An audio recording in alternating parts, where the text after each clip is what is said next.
Hello friends, আমি Shantanu Banerjee and welcome to my YouTube channel বিদ্যালয় tutorials. আজকে আমরা একটা বিশেষ বিষয় নিয়ে আলোচনা করব। সেই বিষয়টা হচ্ছে ডেয়ার এবং need, DARE dare and NEED need, এই দুটো ভার্বের অ্যাপ্লিকেশন নিয়ে। বাট শুরু করার আগে একটা প্রশ্ন মনে জাগতেই পারে সকলের, যে হঠাৎ করে এই ডেয়ার এবং নিড এটা নিয়ে আলোচনার প্রয়োজনটা ঠিক কী বা কেন। তো প্রথমেই আমি বলে রাখি যে ডেয়ার এবং নিড এই দুটো ভার্ব নিয়ে আলোচনা করবার কারণটা হলো যে এদেরকে আমরা একটা সেন্টেন্সে প্রিন্সিপাল ভার্ব অর্থাৎ কিনা মেন ভার্ব, প্রধান ক্রিয়া, এই ফর্মেও ব্যবহার করতে পারি। আবার auxiliary verb, that is helping verb, সাহায্যকারী ক্রিয়া, এই হিসাবেও আমরা এদেরকে ব্যবহার করতে পারি। তাহলে এটা আমাদের দেখে নিতে হবে যে কোন সময় বা কিভাবে এই ডেয়ার বা নিডকে আমরা কি কি উপায়ে বা কোন কোন মোডে ইউজ করতে পারব। প্রথমে বলি যে যখন এরা প্রিন্সিপাল ভার্ব, প্রধান ক্রিয়া হিসাবে সেন্টেন্সে ব্যবহৃত হবে, তখন সাবজেক্ট মোডে, সাবজেক্টের উপর ডিপেন্ড করে, সাবজেক্টের ডিমান্ড ওয়াইজ, সেন্টেন্সের টেন্স ওয়াইজ যেভাবে ইউজ করা দরকার সেভাবে ইউজ হবে। অক্সিলিয়ারি ভার্ব বা হেল্পিং ভার্বের ক্ষেত্রেও ব্যাপারটা কতটা তাই। যেমন আমরা এটা জানি যে একটা ভার্বকে যখন সেন্টেন্সে ইউজ করা হয়, সেই ভার্বকে সেন্টেন্সে ইউজ করবার ক্ষেত্রে দুটো জিনিসের ওপরে আমাদের নজর দিতে হয়। এক হচ্ছে the character of the subject, weather it is character of the subject implies the number and person of the subject, whether it is first person, second person or third person, whether it is singular number or plural number, এটার উপরে। এবং at the same time tense, এই দুটো জিনিসের উপরে depend করে একটা verb সেন্টেন্সে ইউজ হয়, সেটা হেল্পিং ভার্ব হোক বা মেন ভার্ব, দ্যাট ইজ প্রধান ক্রিয়া হোক, যাই হোক না কেন। এবার এই ডেয়ার এবং নিডের মধ্যে যে ক্যাপাসিটিটা আছে, সেই ক্যাপাসিটিটা দুটো ভার্ব হিসাবে একে রোল প্লে করানো যায়। আমরা যে কোনো প্রিন্সিপাল ভার্ব যদি বলি, ধরা যাক যদি আমরা বলি প্লে, খেলা, সুইম, সাঁতার কাটা, কুক, রান্না করা, যে ভার্বগুলো আমরা ব্যবহার করি, সমস্ত ভার্বের মধ্যে কিন্তু এই ডুয়াল অ্যাক্টিভিটি নেই, যেটা এদের মধ্যে আছে, ডেয়ার এবং নিডের মধ্যে আছে। তাহলে আসা যাক বিষয়টাতে, লেসেনটাতে, যে যখন আমরা ডেয়ার বা নিডকে ডিরেক্ট সাবজেক্টের সাথে বসাচ্ছি এবং তারপরে অবজেক্ট বসাচ্ছি, বা তারপরে একটা ইনফিনিটিভের সাপোর্ট নিচ্ছি, 2+ ভার্ব কম্বিনেশন নিচ্ছি, নিয়ে তার সাথে অবজেক্ট বসাচ্ছি, যাই করি না কেন, তাহলে সেক্ষেত্রে সেটা প্রিন্সিপাল ভার্বের রোল প্লে করছে। সে আরও টাকা চায়, তাহলে হি নিডস মোর মানি। তাহলে this he third person singular number, তারপরে নিড ভার্বটা এলো, স্বাভাবিক নিয়মেই তার সাথে ভার্বের এস বসলো, he needs and then object comes. যদি বলি যে তার সেখানে যাওয়ার খুব দরকার আছে, আমরা সেন্টেন্স করে দিলাম he needs to go there, he needs to go there. তাহলে he subject, need the main verb, subject he third person singular number, naturally তার সাথে ভার্বের এস, তার সাথে এলো to go infinitive, and then there adverb of place. ঠিক আছে, তাহলে এই যে সেন্টেন্স দুটো বললাম যে হি নিডস মোর মানি, আর একটা সেন্টেন্স বললাম যে হি নিডস টু গো দেয়ার, এই দুটো সেন্টেন্সে আমরা খুব স্বাভাবিক নিয়মেই দেখতে পেলাম যে এখানে নিড ভার্বটা মূল ক্রিয়া, মেন ভার্ব, যেটা প্রিন্সিপাল ভার্ব যাকে আমরা বলি, সেই ফর্মে ইউজ হচ্ছে। একইভাবে যদি বলা হয় he dares to say this মানে সে এই কথাটা বলতে সাহস করে।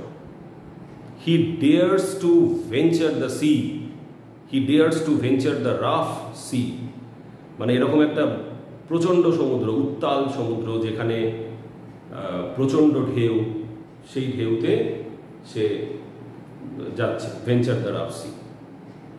তাহলে এই যে সেন্টেন্সটা, he dares to enter the principal's room, এই যে সেন্টেন্সটা, এই সেন্টেন্সগুলোর মধ্যে আমরা কি দেখতে পাচ্ছি? এই নিড এবং ডেয়ার এরা প্রিন্সিপাল ভার্বের রোল প্লে করছে। he dares to go there, he dares to go to the jungle alone মানে সে জঙ্গলে একা যাওয়ার সাহস করে। তাহলে প্রিন্সিপাল ভার্ব বা মেন ভার্ব যাই বলি সেই ফর্মে সেটা ইউজ হচ্ছে। এবার যদি ভাবা যায় যে এটাকে কিভাবে আমরা হেল্পিং ভার্ব অর্থাৎ অক্সিলিয়ারি ভার্ব, সাহায্যকারী ক্রিয়া হিসাবে আমরা কিভাবে বসাবো। আমাদের মনে রাখতে হবে এই ডেয়ার এবং নিডকে যখন আমরা সাহায্যকারী ক্রিয়া হিসাবে সেন্টেন্সে বসাবো, তাকে নেগেটিভ সেন্টেন্স এবং ইন্টারোগেটিভ সেন্টেন্সে ইউজ হতে হবে। তাকে নেগেটিভ সেন্টেন্স এবং ইন্টারোগেটিভ সেন্টেন্সে তাকে ইউজ হতে হবে। যেমনটা আমরা জানি যে একটা সেন্টেন্স যখন নেগেটিভ হবে, তাহলে সেই নেগেটিভ সেন্টেন্সে আমাদের একটা নট লাগবে, আমাদের একটা নেভার লাগতে পারে। ইন্টারোগেটিভ সেন্টেন্স যখন আমরা করব, সেই ইন্টারোগেটিভ সেন্টেন্সে আমরা কি করব? হেল্পিং ভার্ব সাবজেক্টের আগে যাবে। নেগেটিভ সেন্টেন্সে যে নেগেটিভ ওয়ার্ড, যে সেটা নট বসালাম, সেই নেগেটিভ ওয়ার্ডটা কে ক্যারি করে? হি গোজ, সে যায়, সে যায় না। হি গোজ নট, এরকম তো ইংরেজি হয় না। হি ইটস, সে খায়, সে খায় না। হি ইটস নট, এরকম তো ইংরেজি হয় না। তখন কি বলি আমরা? He does not go, he does not it. Plural নাম্বারের সাবজেক্ট হলে সেটা ডু। এইবার কথা হলো, এই ডেয়ার এবং নিড দিয়ে যখন আমরা সেন্টেন্স করছি, আমি প্রথমে যে সেন্টেন্সটা বলেছিলাম যে তার সেখানে যাওয়ার দরকার আছে, হি নিডস টু গো দেয়ার, এই সেন্টেন্সটাতে হিটা subject, needs principal verb added with S, to go infinitive, there adverb of place. এবার যদি সেন্টেন্সটা বলি যে তার সেখানে যাওয়ার দরকার নেই, এই সেন্টেন্সটা দাঁড়ালো he need not go there anymore, তার আর সেখানে যাওয়ার দরকার নেই। He need not go there anymore. খুব ভালো করে এই সেন্টেন্সটার কনস্ট্রাকশনের দিকে তাকালে বোঝা যাবে যে এই হি এর সাথে কিন্তু আর নিডস বসলো না, যেহেতু নট এলো। আর পরে যেটা টু গো ছিল সেটা শুধু গো হলো। That means infinitive becomes principal verb, main verb. এবার কথা হলো, এই যে he need not go there anymore, তার আর সেখানে যাওয়ার দরকার নেই। Now the main verb, the principal verb of the sentence is go. তাহলে নিডটা কি? একটা সেন্টেন্সে নিশ্চয়ই দুটো প্রিন্সিপাল ভার্ব বসে না, সুতরাং এই নিডটা definitely helping verb, that is auxiliary verb. এবং অক্সিলিয়ারি ভার্ব বলেই সে কিন্তু তার সাথে এসটা নিচ্ছে না, third person singular number subject হওয়া সত্ত্বেও সে সরাসরি নটটা নিয়ে বসছে। যদি এটা প্রিন্সিপাল ভার্ব হতো তাহলে হি নিড আমরা কখনোই লিখতে পারতাম না, আমাদেরকে হি নিডস লিখতে হতো। তাহলে এই যে he need not go there anymore, আর যখন সেন্টেন্সটা অ্যাফার্মেটিভ ছিল, হ্যাঁবাচক বাক্য, অস্তার্থক বাক্য ছিল, সেখানে ছিল হি নিডস টু গো দেয়ার। ওই টু গো ওটা ইনফিনিটিভ, এখানে টুটা উঠে গিয়ে সেটা প্রিন্সিপাল ভার্ব, মেন ভার্ব হয়ে গেল। He need not go there anymore. আগেরটা ছিল he needs to go there, ওখানে need principal followed by infinitive to go. এখানে need auxiliary added with not, he need not, that means এরপরে আর to go নিশ্চয়ই লিখবো না, কারণ ইনফিনিটিভ তো প্রিন্সিপাল ভার্বের সাপোর্ট নিয়ে তার সাথে বসবে। এটা তো ইন্ডিভিজুয়াল গোটা এখানে হয়ে গেল main verb, that is principal. এবার এই সেন্টেন্সটাকে যদি আমরা কোয়েশ্চেন করি, তার কি সেখানে যাওয়ার আর দরকার আছে? Need he go there anymore? Question mark. তাহলে এই নিড হি সাবজেক্টের আগে বসতে পারলো কিভাবে? যতক্ষণ সে প্রিন্সিপাল ভার্ব হবে ততক্ষণ সে সাবজেক্টের আগে কিছুতেই বসতে পারবে না। আমি কি যাব, এখানে আমরা কি, বা আমি কি যাই, ডু আই গো, আমরা কি গো I do, go I go এরকম বলতে পারি না। তার মানে কোনো প্রিন্সিপাল ভার্বের এই ক্ষমতা নেই যে সে সাবজেক্টের আগে এসে বসবে। সেটা কিন্তু তাকে মানে ইন্টারোগেটিভ সেন্টেন্স করবার সময় সেটা অক্সিলিয়ারি ভার্বের দ্বারাই সম্ভব। তাহলে এই যে he need not go there anymore আর কোয়েশ্চেনে need he go there anymore question mark, এই দুটো সেন্টেন্সই কিন্তু নিডটা অক্সিলিয়ারি ভার্ব। একইভাবে যদি দেখা যায় ডেয়ারের ক্ষেত্রে কাউকে আমরা এরকম সেন্টেন্স আমরা ভীষণভাবে শুনি, কেউ কাউকে বলছে হাউ ডেয়ার ইউ, কি করে এত সাহস পেল। এবার এই হাউ ডেয়ার ইউ তারপরে তো প্রিন্সিপাল ভার্বটা বলছে না, বিকজ সে একটা কোনো কাজের বা কোনো কথার রেসপেক্টে সে কথাটা বলেছে। যদি সে এরকম জিজ্ঞেস করে, কেউ কারোর ঘরে উইদাউট পারমিশন ঢুকে গেছে, সে তাকে বললো হাউ ডেয়ার ইউ। এবারে হাউ ডেয়ার ইউ মানে কি, যে তুমি আমার ঘরে প্রবেশ করলে বিনা অনুমতিতে কি করে? তাহলে how dare you come inside, এই তো সেন্টেন্স। তাহলে এখানে কামটা কি? Principal verb. তাহলে ডেয়ারটা কি? Definitely auxiliary verb. কোথায় বসেছে? সাবজেক্টের আগে।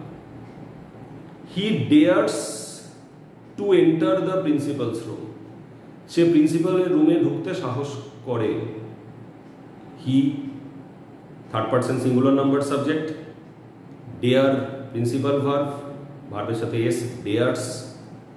আরেকটা ভার্ব আসছে, একটা সেন্টেন্সে দুটো মেন ভার্ব পসিবল না, যার জন্য two enter the principal's room. এবার বললাম সে প্রিন্সিপালের রুমে ঢুকতে সাহস করে না, নেগেটিভ সেন্টেন্স। তাহলে হি ডেয়ার নট, আর কিন্তু হি ডেয়ার্স নয়, হি ডেয়ার নট। আর যে টু এন্টার ছিল, টুটা লাগলো না, কারণ ওটা এখন হয়ে গেল প্রিন্সিপাল ভার্ব। তার মানে he dare not enter the principal's room. এই পুরো আলোচনাটার বিষয়বস্তু তাহলে কি, যে নিড এবং ডেয়ার ইন অ্যাফার্মেটিভ সেন্টেন্স, অস্তার্থক বাক্য, হ্যাবাচক বাক্য, সেখানে নিড এবং ডেয়ার প্রিন্সিপাল ভার্ব অর্থাৎ কিনা মেন ভার্ব হিসাবে কাজ করবে। যখনই এদেরকে আমরা ইউজ করব নেগেটিভ সেন্টেন্সে কিংবা ইন্টারোগেটিভ সেন্টেন্সে, নেগেটিভ সেন্টেন্সে নটের সাথে বসবে, ইন্টারোগেটিভ সেন্টেন্সে সাবজেক্টের আগে বসবে, তখন কিন্তু সে হয়ে গেল auxiliary verb, that is helping verb. So that is the characteristics of dare and need in a sentence, যে তারা they can be used in a sentence both as main verb, that is principal verb, and auxiliary verb, that is helping verb. ঠিক আছে? তাহলে এই কথাটা এখান থেকে আরেকটা কথা একটু মনে রাখতে হবে, এটা খুব সোজা কথা, যে একটা সেন্টেন্সকে ইন্টারোগেটিভ করবার জন্য সেই সেন্টেন্সটাতে হেল্পিং ভার্বের পজিশন, হেল্পিং ভার্বের অবস্থান সাবজেক্টের আগে হওয়ার কথা, এবং একটা সেন্টেন্সকে নেগেটিভ করার কাজটাও হেল্পিং ভার্বের, যে নটটা সে নিয়ে বসবে, যে নট নেভার যা বসবে, সেটা কিন্তু ওই সাহায্যকারী ক্রিয়া, দ্যাট ইজ হেল্পিং ভার্ব বা অক্সিলিয়ারি ভার্বের সাথেই অ্যাডেড হয়। তার মানে dare and need in case of negative and interrogative sentence কি রোল প্লে করবে? Auxiliary verb. আর তারা যখন অ্যাফার্মেটিভ সেন্টেন্সে ইউজ হবে, তাদেরকে তখন ইউজ করতে হবে প্রিন্সিপাল ভার্ব হিসাবে, সাবজেক্টের সাথে যেভাবে প্রিন্সিপাল ভার্ব আমরা ইউজ করি পাস্ট টেন্স হলে পাস্ট টেন্সের মতো করে, নিডের সাথে ইডি বসিয়ে needed, present tense third person singular number subject হলে ভার্বের সাথে এস, সেভাবে ইউজ হয়। ঠিক আছে? তাহলে এই হলো আমাদের আজকের একটা খুব ছোট্ট গ্রামাটিক্যাল এরিয়া, যে এরিয়াটা কিন্তু খুব ইম্পর্টেন্ট এরিয়া, খুব ইম্পর্টেন্ট এরিয়া। ঠিক আছে, ভালো থাকো সবাই, আমার চ্যানেল দেখতে থাকো।